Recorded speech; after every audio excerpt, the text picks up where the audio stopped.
You have heard about Gaza, you have heard about Ukraine, but right now there is another war, even deadlier, even more ignored, that is destroying an entire nation while the world stays silent.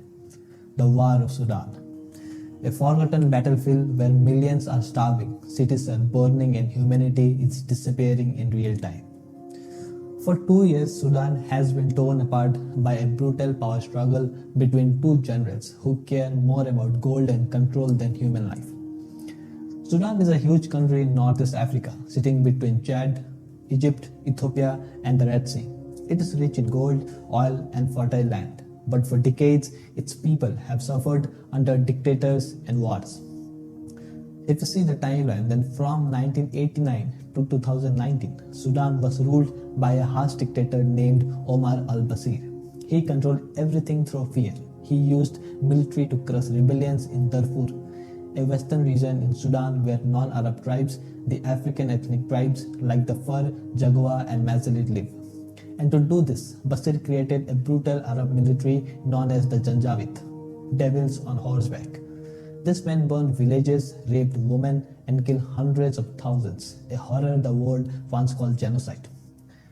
Then in 2019, after years of protests, the people finally overthrew Bashir, the nation celebrated, everyone believed freedom had come. But two powerful men from Bashir's old system stepped forward to take charge.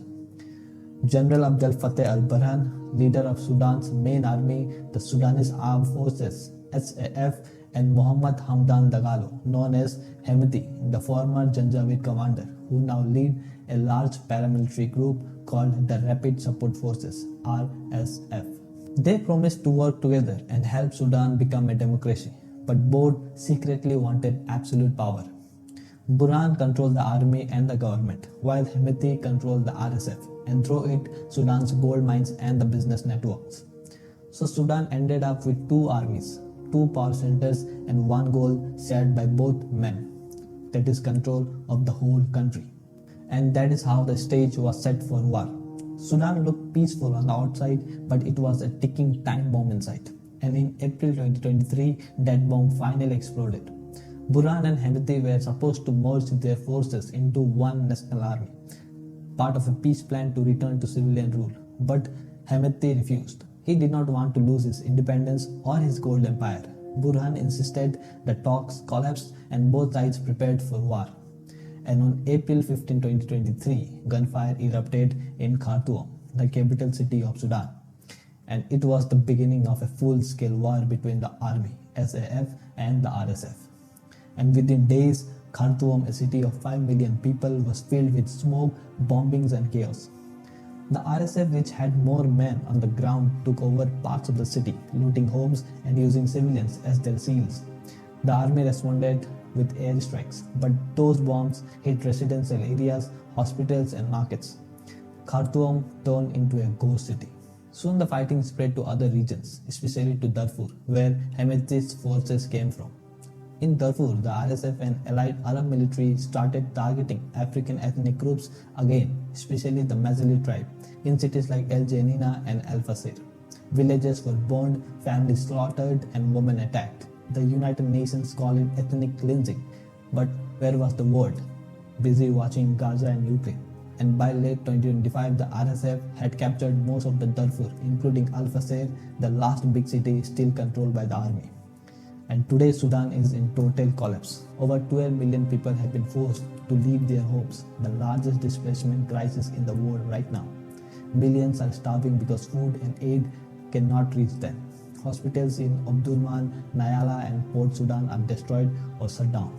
Children are dying before they ever see a school. And in the chaos, new players have joined. Egypt supports Burhan and the National Army. UAE is accused of secretly funding the RSF for access to Sudan's gold.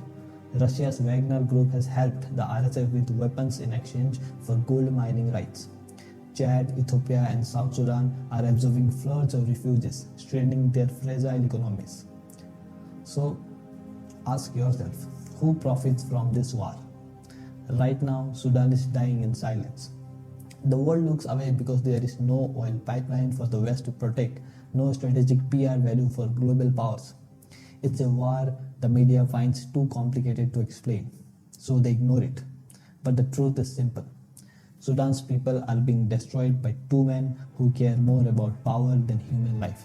The Sudanese Armed Forces (SAF) claim they are defending the state, but they have bombed civilian neighborhoods from the sky. The RSF claim they are fighting for democracy, but they have committed massacres, burned villages, and raped women in Darfur again, the same horrors from 20 years ago. Civilians are trapped between two predators pretending to be patriots. And here is the hardest question. What happens when the world keeps ignoring Africa's wars until it's too late? When you let hunger and violence kill millions quietly, you don't just lose a country, you lose humanity. Sudan is the mirror, showing what greed and silence can do. Still, amid the ruins, people continue to resist. Doctors run secret hospitals in basements. Women feed orphans with whatever they have. Protesters, even in hiding, whisper about a day when the generals are gone and the people truly rule. That is the real Sudan, not Burhan or Hamidi, not the RSF or SAF, but the millions of ordinary people who still believe in the revolution. If peace ever comes, it won't come from deals in Dubai or Washington. It will rise from those who have lost everything and still choose hope. Because Sudan's story is not over. It is just waiting for the world to finally listen.